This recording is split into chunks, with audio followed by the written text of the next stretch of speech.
Bonjour à tout le monde. Let me continue in English because it's for me much easier to talk about these kind of complex environments and things in English than in French. I greet you from Berlin. I'm standing here in our energy studio in our offices in the center of Berlin, close to the Reichstag. We are in the core of the political decision making, and we need to take these ideas that we're currently discussing with our partners in the German government, now also to Brussels. That's one of the missions that I am trying to pursue as president of the Natural Gas Vehicle Association in Brussels. I want to take you through the overview on what should be on the agenda of the gas industry in Europe when it comes to promoting natural gas as a fuel in transport. First slide, please. It shows us the Blue Corridors event. So I welcome you to this year's edition of the Blue Corridor event. Zukunft Gas is supporting Uniper and Gazprom in generating visibility for natural gas vehicles through this very unique endeavor to take gas vehicles, trucks and passenger vehicles throughout Europe. We already have been in a couple of different countries in this virtual format. We of course love to do it in the real deal, but this year everything is different. We are doing it as a virtual format, and I'm very happy to be, at least virtually today, in Paris. The big challenge that road transport in general is facing, and this will be the strongest and most important vector for future developments in this area, is of course the reduction of CO2 emissions. The Commission's President, Ursula von der Leyen, has announced the bold target of a climate-neutral continent. It is, in her words, Europe's man on the moon mission to reduce CO2 emissions of this continent to almost zero. But if you look at the current situation, if you look at what has been achieved so far, you have to acknowledge that the transport sector has not contributed anything so far to the CO2 reduction. If you look at the numbers ranging back, you see it on this slide, 2005, but if you take it back to 1990, you have to acknowledge that no CO2 emissions have been achieved in this so important sector. And we need to put this sector much stronger in focus. If you look into the transport sector in greater detail, you see that road transport is, of course, the biggest emitter of CO2. We have other modes of transport, of course. We have maritime and aviation that needs to be decarbonized as well. We have discussions on this, but the focus of discussion, of course, needs to be on passenger vehicles, on light-duty trucks, and, of course, heavy-duty trucks. So we need to look at the whole range of transport modes. If you look at what the European Commission has done in the recent years, you can see that many approaches to regulation have been taken. A lot of activities were unfolded in Brussels to tackle the issue of CO2 emissions in transport, such like regulation on fuels, regulation on CO2 fleet averages. The number of regulation has been growing over the last years. We have a very complex area of regulation in place, and you follow the news. The political debate, of course, is always about tightening the CO2 targets, something that happened 2 years ago, and we're expecting this year as well. But at the end of the day, you have to see that no CO2 emissions have been reduced despite these massive efforts of regulation and despite, of course, ever tightening targets. So what is actually the issue in this sector? So if you look at the overall final energy consumption, you see that electricity accounts only for 20% of Europe's energy consumption. And only half of the electricity is renewable these days. So we need solutions for the other 80% of our final energy consumption. If we don't decarbonize the molecules, we won't find solutions for a carbon neutral future. And putting all bets alone on electricity is not enough. We need other approaches, we need other solutions. And of course, natural gas vehicles with biomethane, but also hydrogen vehicles are certainly part of the equation, but are currently ruled out.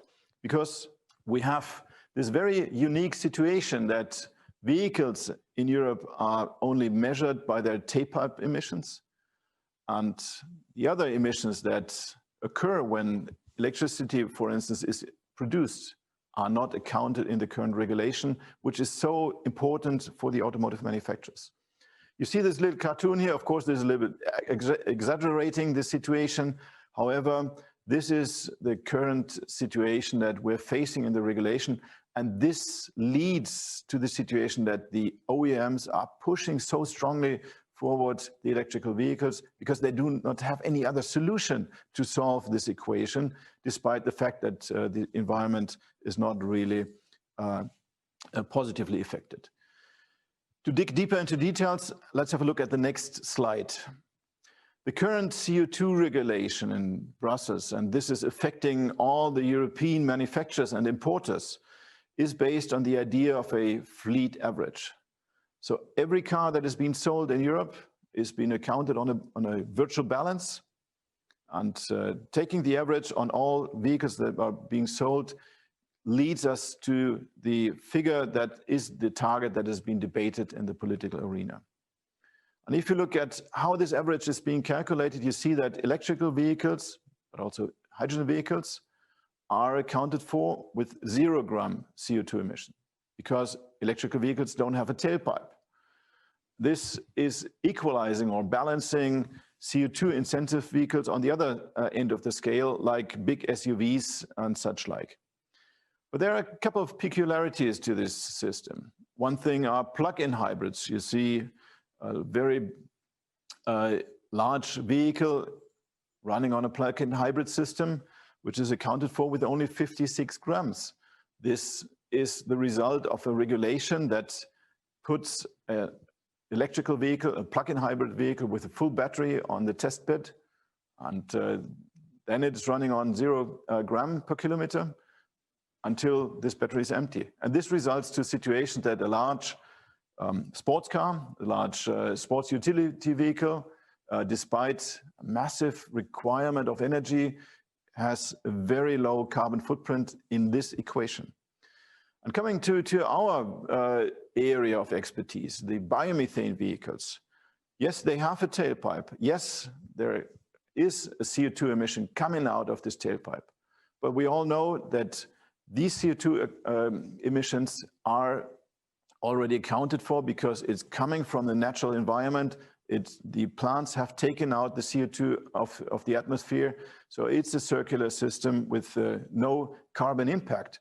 But these cars have a tailpipe, and these cars are unfortunately accounted for in this scale with a fairly high CO2 emission. And this situation leads to the effects that we're currently perceiving in the public debate, in the marketing of the OEMs. The car manufacturers do not have any interest to promote these kind of vehicles because it doesn't have any incentives. On the other side, the incentives for promoting electrical vehicles, despite all these negative aspects for the customers, they are more expensive, they have little range. Despite these negative aspects, the promotion of these vehicles is very strong. And this is resulted and rooted in this regulation. We have a good solution in place, actually. I already mentioned it. Take biomethane. We have the ability to provide climate neutral mobility using biomethane from manure, from waste. We have a solution to power passenger vehicles that are as comfortable as those with petrol and diesel, have long ranges, and the most important aspect, have very low cost. It's here in Germany, the cheapest way to drive a car, to run a car on biomethane. We have the abilities to use a lot of waste, a lot of manure to produce biomethane. This potential is not tapped into completely at all. We have a lot of potential to grow in this area. And we can, of course, expand this to the area of light and heavy duty trucks. We can take this green fuel to light duty trucks for all these logistic companies that are getting more and more important, particularly in these days when everyone is relying on Amazon, on other logistics companies to bring goods to home.